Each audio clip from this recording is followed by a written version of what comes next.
Are you like us? Tired of all the politically correct horseshit on podcasts and in the media? Need a podcast that's funny, smart, and gassy? It's not politically correct. It's just correct. This is the Carolina Underground. Throw that middle finger in the air. Raise them up. Because it's time to get loud, proud, and in your face. Generation X. Generation X. The best generation of all time meets the grit of the South. It's about everything and nothing at all. From current events to woolly boogers to movies to politics. Loud, brash, funny, and never, and I do mean never, predictable. The Carolina Underground with Mark and Mike. Yo, yo, yo, yo, it's the Carolina Underground, and we're back again, coming to you live from the creepy, crawly, spooky Bat Cave with my partner in high crimes and misdemeanors, somewhere deep in the dark depths of the jungles of Sparkleberry. We are back again, just like a bad penny. You know, it's what it's just like they a always. Bad penny. It's just like they always say. What do they always? Who are they, and what do they always say? They always say if you need to sharpen a pencil, don't do it sticking it into a Rottweiler's butt. Okay. Now that one I was not at all prepared for. Great advice. I was thinking about it. So I guess, are we with the yo-yos? Are we talking Duncan? Are we doing the Imperial, the Butterfly? Which one? Which is your favorite yo-yo? All them yo-yos. I like all of them. Oh, I guess it comes back from when I was a child. We could afford the string, but we couldn't afford the yo-yo. Dude, I actually, when I was in grammar school, I had a business restringing yo-yos. Oh, really? Yeah. I mean, I didn't make nothing, but, I would, it was like I had just the regular string, or I could wax the string because it'd make it run smoother, and I knew how to twist the string so it'd stay twisted. You could walk the dog and around the world. That's it. Well, see, that's why I like the Butterfly. It was much easier to do some of the tricks with, because, like, the rocking rocking the baby in the cradle, it was easier to catch because of the shape of the. But man, I tell you what, and you know that the yo-yo was originally a weapon in China. I don't explain. That doesn't surprise me. Chinese people. Well, but again, they've always been a little weird. That was the thing. You could take a yo-yo and you could throw the yo-yo, and they were heavy, right? You could throw the yo-yo and smack somebody in the head with it and then get it back. I prefer a 357 Magnum. Well, I know, but that was early, before gunpowder. So, you gotta, back during a time with the slings and arrows. Slings and arrows. We're full of a time of slings and arrows. Yep. We have the crime statistics to where they told us we was safe as we ever was, safe as babies in mama's arms, and then without fanfare, they raised the statistics to show that they were full of crap, that we've. Oh, yeah. Every major crime was up. Oh, yeah, significantly. But, I mean, we knew that. Okay. See, this is, again, the thing. So, if it's like, after a while with the fact checkers on Facebook, people started to finally realize that if you told the truth, the fact checkers were going to come at you. But if you lied, then you were fine. And so, again, if something gets labeled with the word misinformation or disinformation, then you can be pretty. I mean, that is the best fact check you can get. That is 100% factual. Kind of like the BBC interview with Elon Musk, where Elon Musk just flat out asked them if they thought that they were responsible for the misinformation, right? That caused about them things. Them things. all them things. Well, Them so again, the miss concerning vaccines. oh yeah, yeah, yeah. My Well, brain so slipped out of drive there for a minute. I was I rolling in neutral. I understand, but that's a great segue into one of the things that I was wanting to talk to you about. You know about the resurrectionists. Okay, we're changing. I'm assuming changing decades to like the 17 and 1800s, the ones that went to the graveyards Yep, digging up bodies. Okay. absolutely. So again, All right, that's I'm on the same page with you. right. So And truthfully, there is a great series of books hmm that take place in that time period written by C.S. Harris hmm called the Sebastian St. Cyr Mysteries.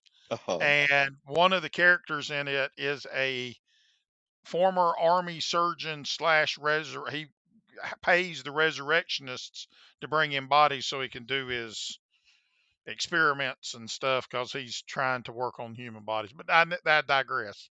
No, that's okay. That's great information, and I appreciate that because I'd like to read the books. But They again, are pretty good. so we get this. We've talked about it before that trust the science, trust the science, trust the science. Well, science by it, the what actual science is to question absolutely everything and then Well, that's question part it of the again scientific process. that's exactly right. But again, the resurrectionists, as you mentioned, came during the beginnings of the scientific revolution Yep. in 17 and 1800s. Yes, okay, during that time frame, the church would not allow people to experiment on bodies or perform autopsies on cadavers and stuff like that. So, I mean, this was the time frame when you were bleeding people to adjust the phlegm and the black bile and yellow bile and all of this stuff in a person's body because that was the level of how we understood medicine at that time. And so the resurrectionists would go out into the graveyard after somebody had died and they Hmm. would dig them up and then they would sell the body to the surgeons of the time that were That we're beginning to trying. do, Right. Right. they were researching human body. Now, so again, and what they do is they would have an operating theater. Okay, so they had a theater, and what was on the stage was the corpse that was being dissected. Right. Now, were tremendous things that were made, but again, we talk about that, and this was before guns and gunpowder and all of that stuff with a large part of it, right? So people Hmm. didn't have handguns and stuff like that.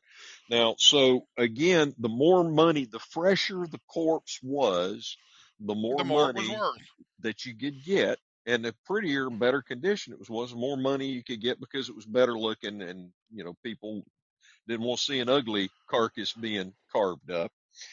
Now, Lord, my body'd be worth a fortune. so the one of the things that was interesting about that time frame was William Burke and William Hare were Okay. two resurrections. They were enterprising young men, and they figured, well, the best corpse is one you make yourself. And so they proceeded to kill people and take them in Well, there because they just kill them. And that's that actually created a phrase called, that's some entrepreneurial ingenuity right yep, there. they came up with a phrase called burkening, which means killing the phrase was to kill someone in such a fashion that you didn't disfigure their face or their body severely. Hmm. But Well, what'd again, they do? well, How'd they they do would it? suffocate them. Oh, They well, get that them, would work. they get them knee walking drunk and take them out and suffocate them. So a lot of the people they killed were women Hmm. for that reason and Well, stuff. So. but it's. I mean, sometimes they just don't shut up.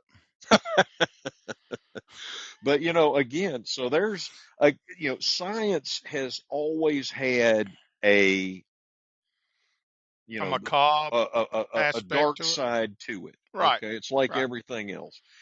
So believing that science is pure, and this goes into the other things that I talk about frequently. For some reason, and I can't fathom it. People seem to think that we are so much have elevated ourselves so much beyond what the people were doing just a couple of hundred years back, and we have not at all by any stretch of No, the we've just imagination. found easier ways to do it. Yeah, absolutely. So I mean, we have more technology now than we had 200 years ago, but And I ain't 100% sure that's more for the better. and I don't know that it is either. Yeah, it has definitely made us. We're much more dependent on the technology. Uh, It has enabled us to come into you fine people's homes at least once a week, sometimes more. If you want to listen more, that's fine. We have a whole plethora of topics we discuss. and we use big words like plethora from time to Yeah, and time. sometimes we use words that the General Lee's got to bleep out. Well, but sometimes we use them big words correctly. Isn't that Well, a that's not shocker? very often, though. That's only So when the script writers get it right. there you go. There you go. Lord help us all. If we had a script writer, what would we do? Hey, I have invented a new game. Oh my heavens, what is it? Well, I got this young kid at work, and he thinks he thinks he knows everything, and he's one of them typical younger generational people. Right. They think they invented everything. So Well, don't, I mean, that's normal in your, I mean, in your teens till you get to your 20s and find out that you really don't know everything right. but of course your brain doesn't even fully develop until you're what, 25, 26? Well, he keeps it up. His brain ain't gonna fully develop. Fair But enough. he's talking about something, and he was trying to explain to me how to play rock paper scissors. All right. And I'm like, okay, well, that game's been around for a while. I said, but my generation, we have a twist on it, and there's one that trumps all the other ones. And Okay. he's like, oh, come on. Yeah, yeah, uh-huh. So he says, oh, I said, well, let's play. Hmm. So he goes, we do one rock, paper, scissors, and we each do our thing, and he Hmm. does a piece of paper. Well, Hmm. I did the one that trumps all of them. I did a throat punch and punched him in the throat. And he found out that throat punch wins in rock, paper, and scissors. All right. We didn't play that way when I now, but Oh, what we we did, didn't. Maybe I dreamed that. you might have dreamed. Well, my friends and I didn't play that way, but I mean, we would if you lost, you got somebody would hold your arm out, lick your two fingers, and And smack thumped you. you. Yeah, and Yep. so you were you Well, played for serious stakes. I think we made these newer rules to play when this old folks are playing against younger people so we can teach them a lesson. All right. Well, I mean, he did. God Well, knows they need it. Well, and that was again, we were having a little bit of a discussion before we aired tonight about we're talking about the Pirates of the Caribbean marathon is playing on some channel, and I've been watching it. And the first three were really good, and But I want to, we were talking about that. The yeah, one that got me though is the first one. hmm It kind of threw me for a little loop when I was watching it because I was expecting pirates and stuff like that. I wasn't really quasi expecting it to be a air quote unquote ghost story. right, And you know what I mean? It's just hmm that wasn't what I was looking for. Although I do like the Pirates of the Caribbean movies, and I would have to say the first three are the strongest ones, but that was before everybody in the world was trying to destroy Johnny Depp on the word of a oh two yeah, bit gold digging hooker that really oh yeah. was really just out to get his money. Well, that's the thing. I mean, we talk frequently about how, the love of money is the root of all evil. But again, Yep. we need to dissect that a little bit. Okay. So what is money? Okay. Money is portable power. Okay. That's what it is. It is a means of exchange, but if you have it in quantity, it is power because you can exchange that money to get goods, services, whatever it is that you're after. Mm-hmm. So it's really the love of power. And that's kind of what people tend to forget, okay? Because in any sort of competition, all right, and this can be sports, it can be love, it can be Mm-hmm. whatever, gambling, anything that you want to anything that you compete in, which human beings tend to compete to some degree in most And everything. everything. Yeah. Now, so you if you play by the rules and you're talented and capable, then you'll win against people that are less talented or less capable than you are in most Or cases. if you just throw in a throat punch every once in a while, you'll win too. Well, I was getting to that point.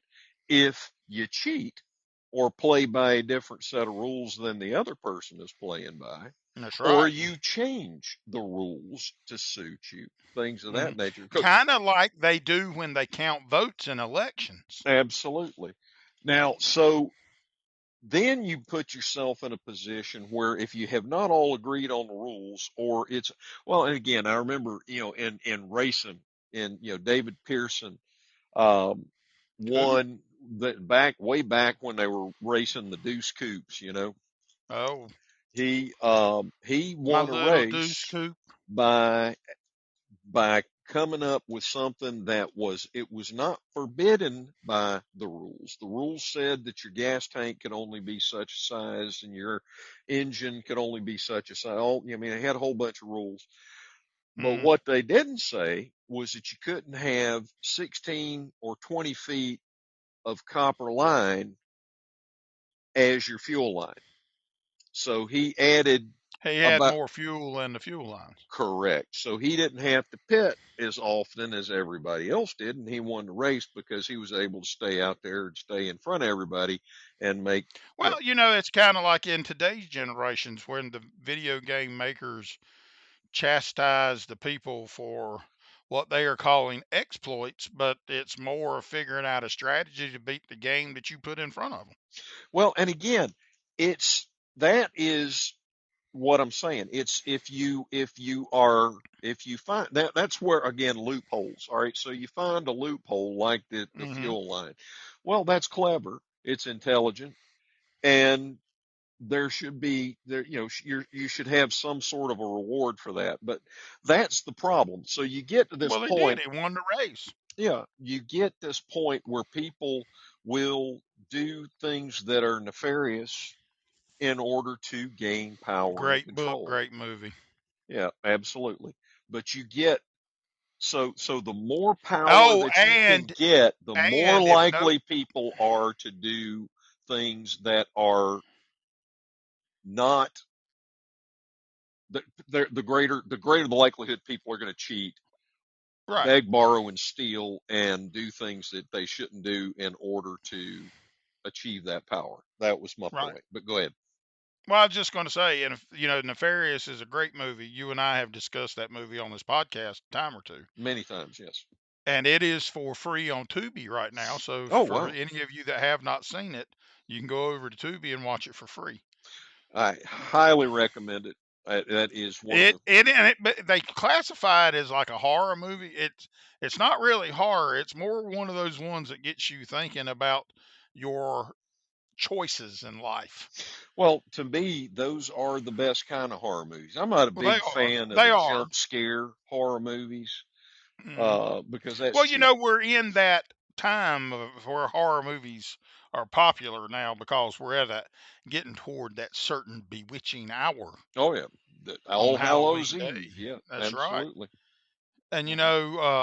one of the most famous series and horror movies that I guess have made the most money here lately are the Conjuring series, which is Hmm. like the Annabelles and all that based on Frank and Lorraine Warren. Hmm. Hmm. Well, the whole story about the Conjuring house actually that Frank and Lorraine Warren presented and has become the accepted truth of the matter is actually false Hmm. because the woman that you and I were discussing it the other night is in order to be buried into a church cemetery back in the 1700s, Hmm. you for that blame sure wasn't a witch. Oh yeah, absolutely. Hmm. Well, the person that they claimed is doing all the honing at the Harrisburg, I think it's Harrisburg House or Harrison House or something, Hmm. for the real house for The Conjuring, she is buried in a church cemetery, so she wasn't a witch. And the Right. actual family that will experience the honing actually uh, emphatically asked the Warrens to leave after their first visit and to not come back. Hmm. Hmm. So it's a lot of hocus pocus to make some greenbacks, is what it Oh yeah. sounds like. Well, and there's a lot of that. And again, there are things in this world that defy explanation. Yes, there Uh, are. I've been actually Like I how was I got married to my wife. well, I was actually looking at something about that not too terribly long ago. Oh, how uh, I got married to my wife. no, about how things Oh, that are hard to explain. oh, That other than that, that may be something you find hard to explain, but I'm I not even. think I was bewitched. I have not got a dog in that fight, and I don't want to go She down better that not road. try to fight my dog. I'll whoop that woman's rear end. But it was what about 5 or 6 years ago that the physicists did the math and came up with the was it more than that? Was it more than 5 years ago? Time moves so fast these days. That they came up with, they did the math and said, folks, we're living in a computer simulation. We're in the matrix. Do you remember that? Was Well, that? I do Yeah. remember them coming up with that. But then it's funny you should speak on that because an article popped in on Apple News just about that living in a simulation. I Uh-huh. believe it was Thursday or Friday of this week. Right. So I mean, again, it keeps cropping up. But, I got to thinking about that just the other day, and I was listening to a treatise on it, now that was, Now that's a big word. yes, it is, and used correctly in a sentence. And I And can even spell it. that's University of Florida education for all y'all That's right there. right. That's right. Now, but I got to thinking about it as I was reading through it. I was listening, and I thought about and I did a little bit of additional research, and I thought about Plato's allegory of the cave, of course, which Okay. was written in the in Way a long time ago. Greco-Roman times, right? Yeah. And then Back when they wrestled each other naked.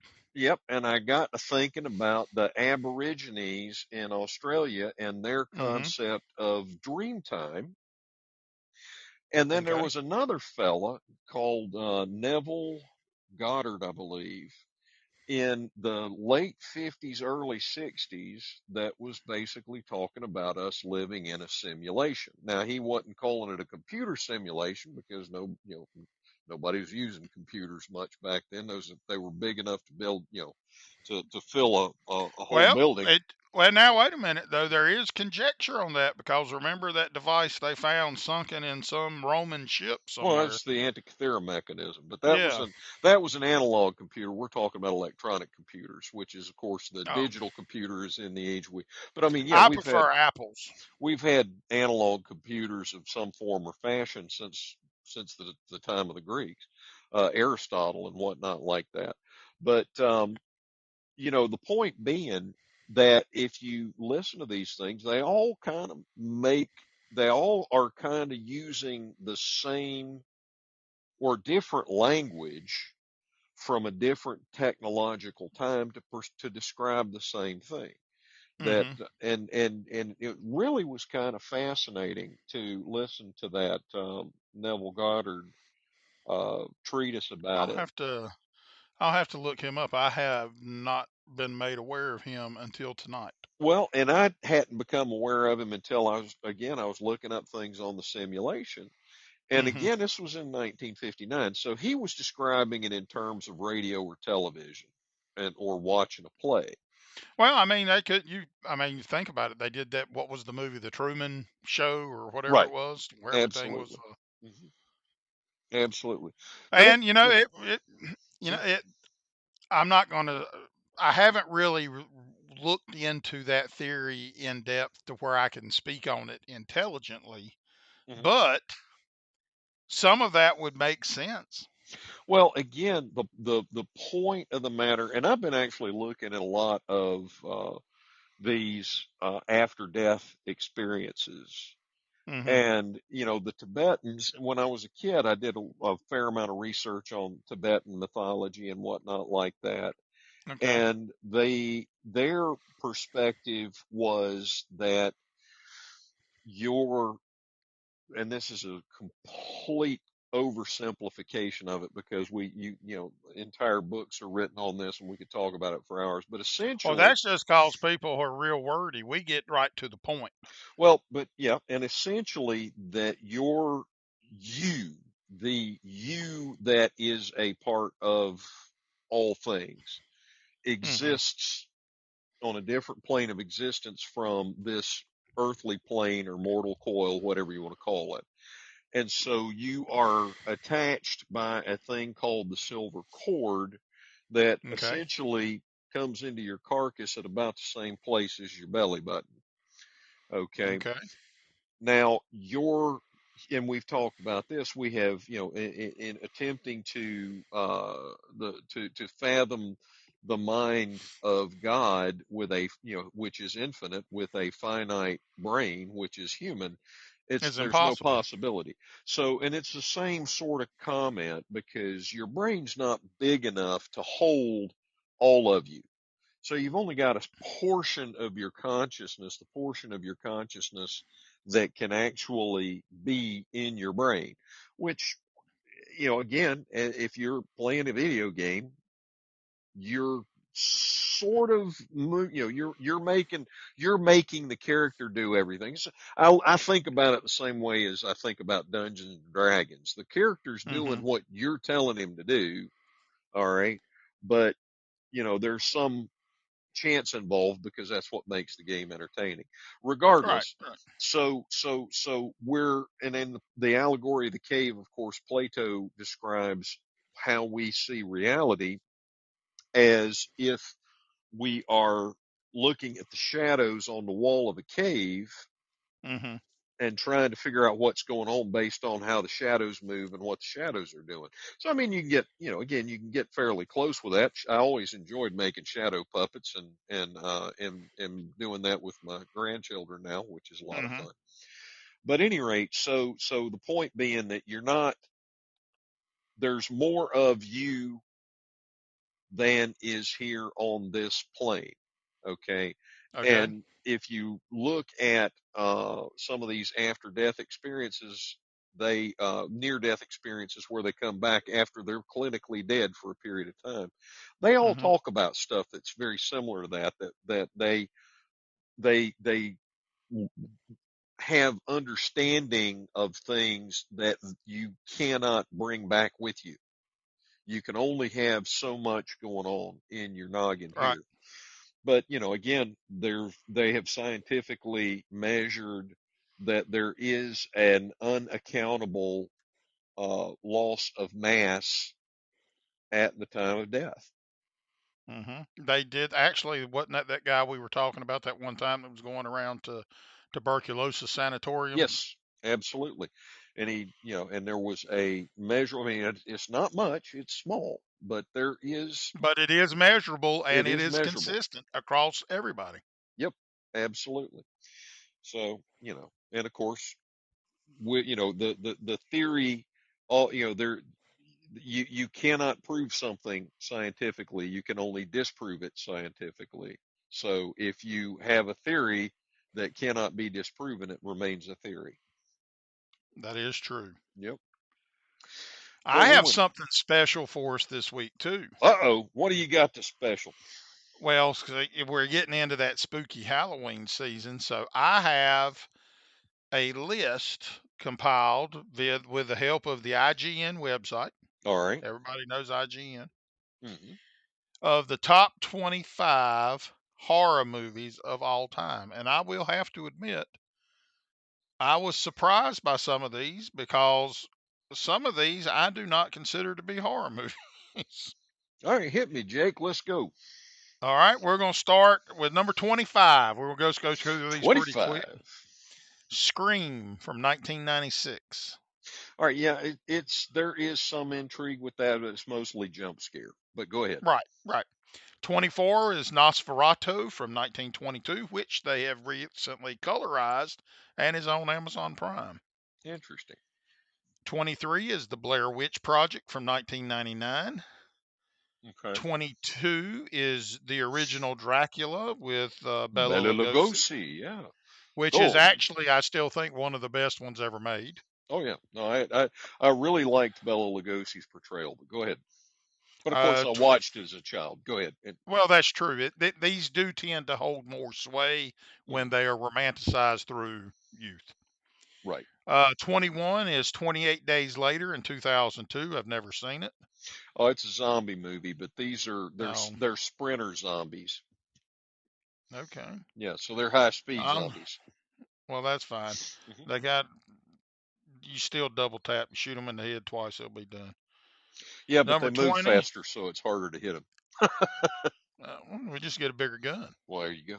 We'll just go up in caliber. Yep. Number 20 is The Fly from 1986. Great movie. Great movie. It is a great movie. It Yeah. kind of reminded me of what was the book, The Metamorphosis by Franz Kafka. Hmm. Well, and again, the original The Fly was really magnificently done. It just didn't have the special effects Right, to right. be, Well, yeah, they wasn't available at the time. right. But I thought as far as the remake went, they solved a lot of the problems with the original one that, I mean, there were a lot of plot holes in the original. Hmm. Okay. Like, the mass of the fly and the mass of the person and stuff like that, blah, blah, blah. But they solved a lot of those, and I thought they did a Hmm. really good job with it. But it did have a pretty serious yuck factor Well, yeah, with him snatching his obviously. fingernails off and stuff like that. Yeah. Oy. Anyway, sorry. Go ahead. No worries. Yeah, Number yeah. 19 is An American Werewolf in London from Another 1981. Great Another movie. excellent movie. Yep, very well done. Lots of story. That was kind of the beginning of that was kind of the special effects were getting better and better during Better, that time right. frame. Yeah, the Yeah, werewolf transformation scene in that was quite good. right. It doesn't hold up well today, but it was for Well, its time. No, it holds up pretty well, but it's not as good as any rate. It's kind of obvious because I mean CGI is much more seamless if done right. properly. But go ahead. Number 18 is Let the Right One In from 2008. I've not seen that one.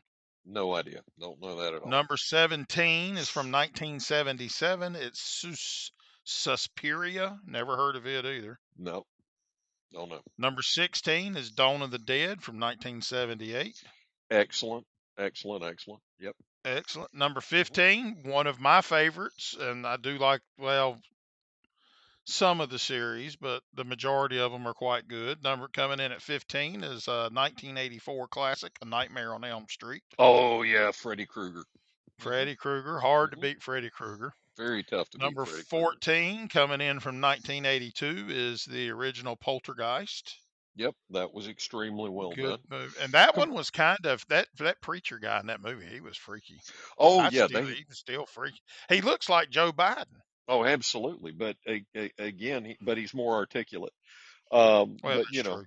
the thing about the ones that I thoroughly enjoyed, again, like Dawn of the Dead, there Hmm. was a cohesive storyline and it was well handled.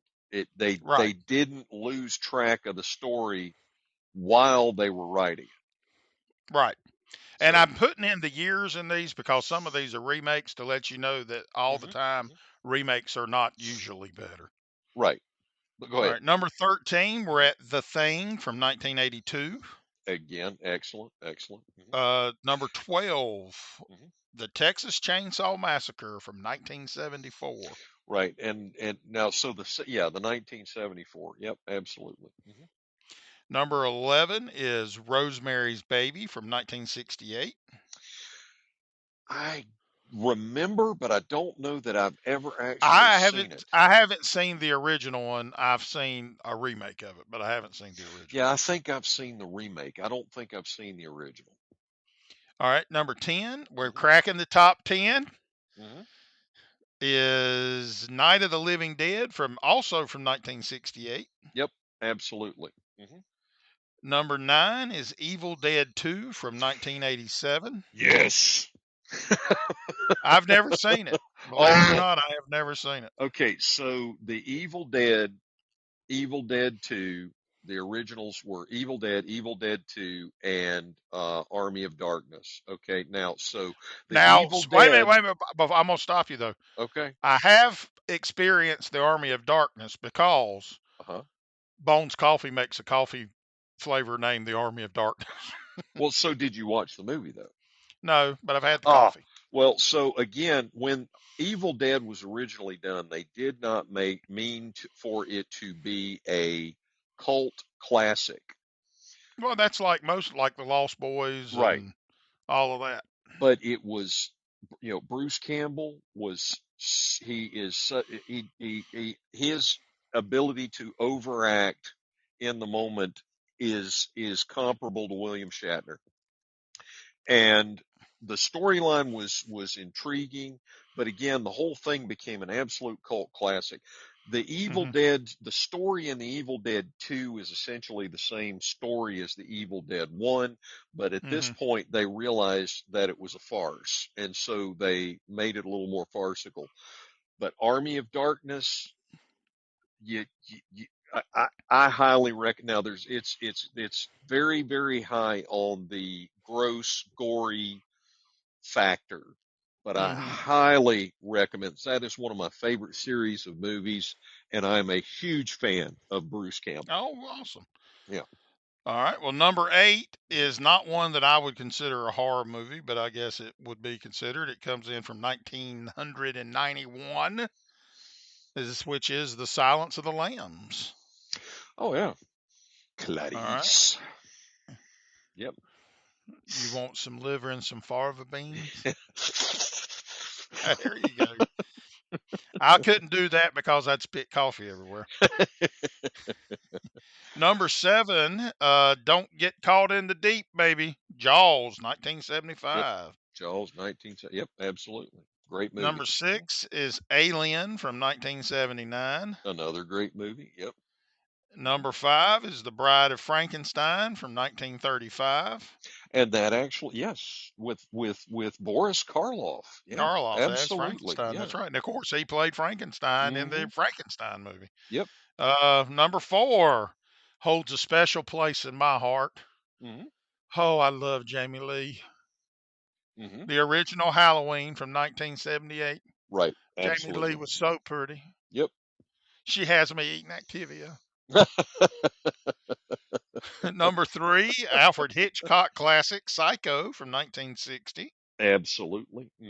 Definitely. Number Definitely. 2 is The Exorcist from 1973. Oh yeah. Absolutely. Now, the Exorcist, obviously, I think everybody and their brother's seen that, and there's up teen gazillion Exorcist movies now. Oh yeah. But the one that really stuck in my mind was, I think it was The Exorcist 3 that had George C. Scott in it. Uh huh.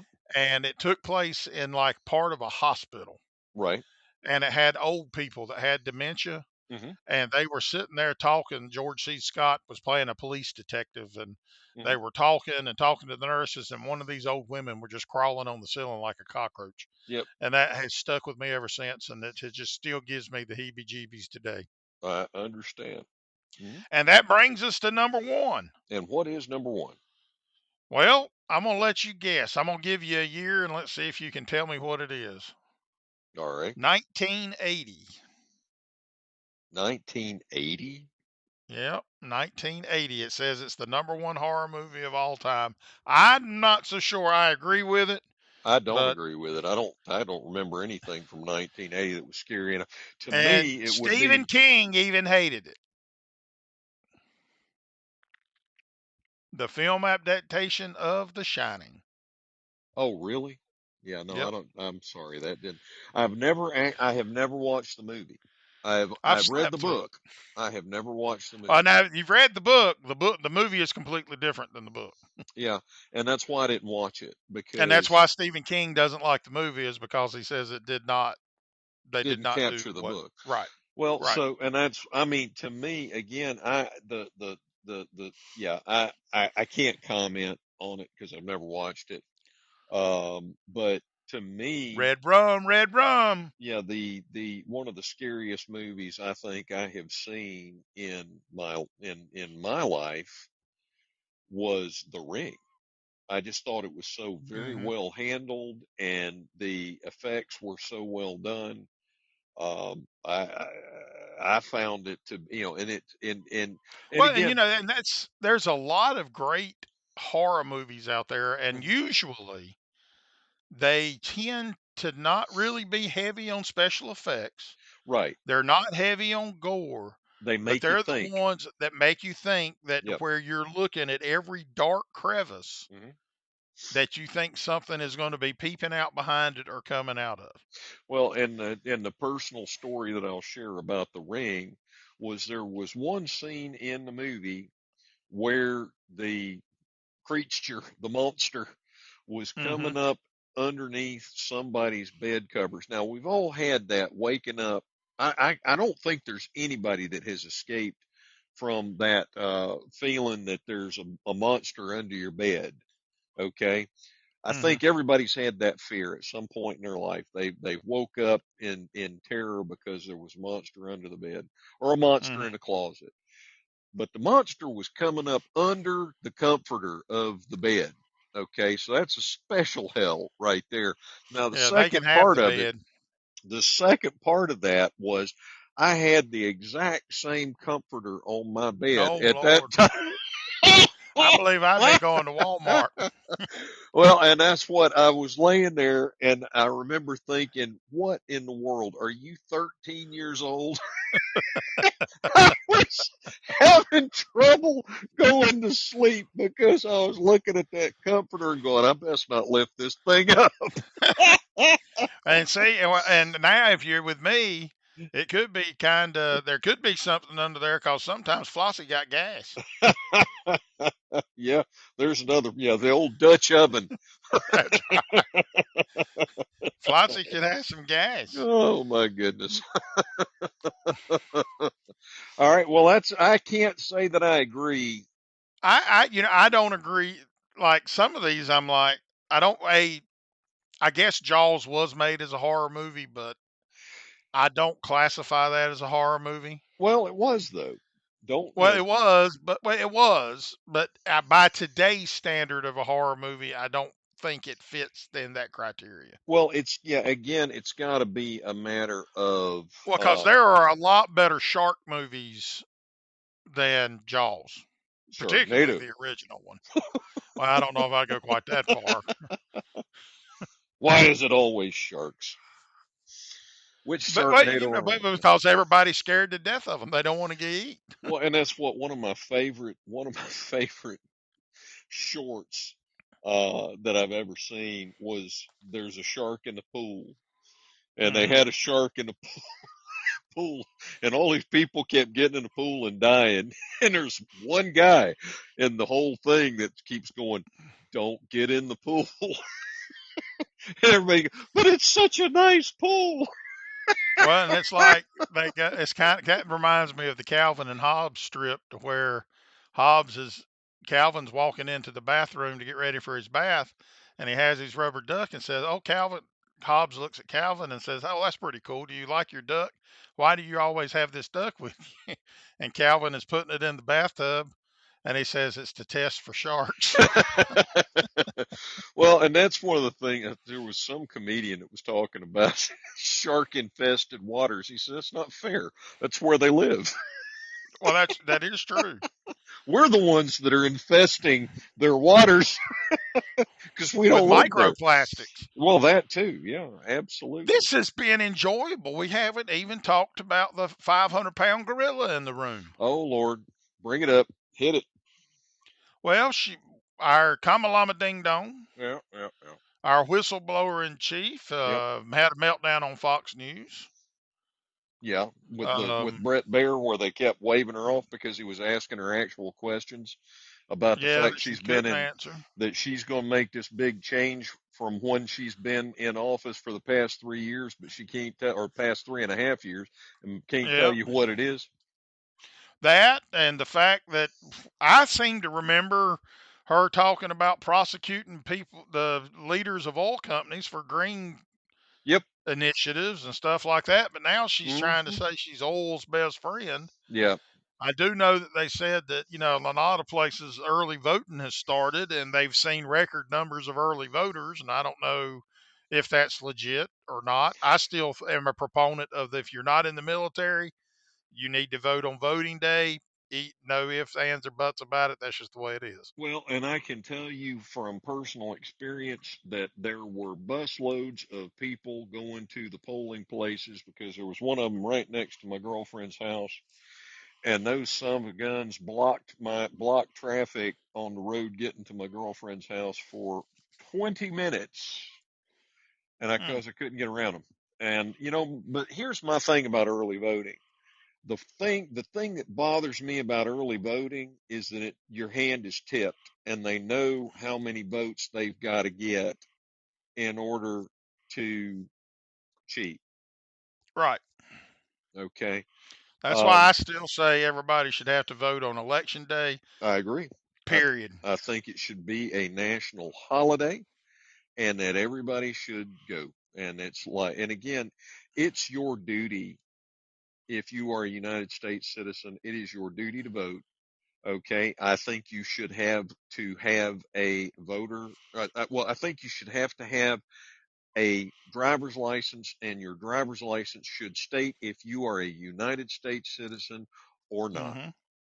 Period. Well, I'm a little bit more stringent. Hmm. I'm of a firm belief that if you are a welfare recipient, Yep. thus meaning you are living on the tit of the government and the taxpayer, Yep. that you don't need to be voting because you have a vested interest to keep in power the people that's going to give you the most milk out the tit. And I think that if you are an employee of a federal agency or part of the federal bureaucracy, you have no business voting. And I think the same goes for state. If you're a state employee, then I think it's okay if you vote in a federal election. But if you are a federal employee, you should not be allowed to vote in a federal election because you have a vested interest. That's exactly right. So senators, seated congressmen, and the president should not be allowed to vote. The only branch that I think should be allowed to vote would be the Supreme Court in federal elections. Yep, because you're But essentially that's a because welfare of their, recipient as well, in my opinion. yeah, for the most part. Yeah. Now, you had some interesting news that you were going to bring up about DB Cooper. Well, yeah. One of the things. So the one of the things that I did not know until about a week ago was that there is a theory that DB Cooper was a CIA operative. Hmm. And the evidence behind that was that the Boeing 727 that DB Cooper hijacked, that model had a back stairwell that could be lowered during flight. Now, after Okay. DB Cooper, I believe they call it a Cooper vane. They came up with a uh, something that prevents that from being lowered while in flight. But Hmm. the interesting thing about it was, so DB Cooper, it was not common knowledge that that rear stairwell existed. So a Okay. normal passenger wouldn't have known it. Only the flight crew or a pilot would have known that during that period of time, or ground crew, somebody that worked with the In airline or at the aviation, airport. Yeah, or had been on worked on one of those airplanes before. right. But interestingly, you've heard of Air America, right? Yes. Yeah, a movie about it with Mel Hmm. Gibson back a while back. But anyway, Air America was the was run by the Central Intelligence Agency, the CIA, and it was used they used those 727s to airlift people into places where they wanted to drop them because of that back stairwell, and of course to drop off supplies to where they needed supplies to be dropped off. Well, Mm-hmm. you could open that back stairwell and shove it out the back of the plane with a parachute on it. So that was and of course, they found some of the money that DB Cooper stole, but Right. it was only $5,800 of it, and that is a small portion of it. They haven't found the rest of it. So I think that could be a decoy as well, to throw all people off the trail. Well, But my question though is, what was he? If let's say this was CIA related, what mhm. is the exercise and what was he trying to? What was the game plan that he was after? Well, the game plan was to get away with the money. Well, Okay. no, I'm saying, but was this a CIA job, or was this somebody that worked for the CIA? Was it a CIA operation, or was this just some rogue CIA, somebody that had been involved, and he was trying to get away? And I don't I, know that there's you're not enough. trying to say this that he was working on it as a CIA agent. Well, I don't know if he was or not. He could have been, because that would be a great way to hide some money that you wanted to, because the CIA is known for supporting drug cartels and regime change through Mm-hmm. supporting some really nefarious people and stuff like that.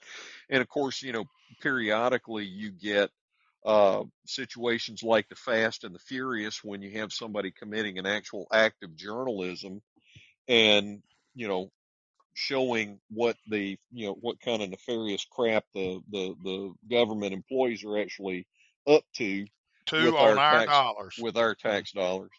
Uh, That gives us something to think about. yeah, well, and of course you got that situation going on in Virginia right now, where they're suing Virginia because people who identify as non or as voting non-citizens are being removed from the rolls, Mm-hmm. from the voter rolls.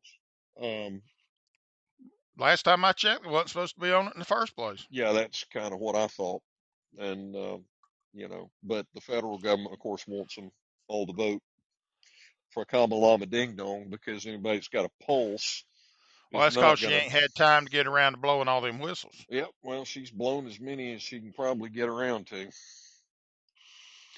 So, gives us a lot to think about this week, yes, sir, it does. and that's the snout to the curly tail and everything in between. And now, if you'll excuse us, we have to go make some bad decisions. You have a good night. And we gone. All right, you crazy bunch of motherfuck. Wait, can we say mother? Anyway, you've been listening to the Carolina Underground. It isn't politically correct, it's just correct. Our motto is, if you can't go balls deep, don't go at all.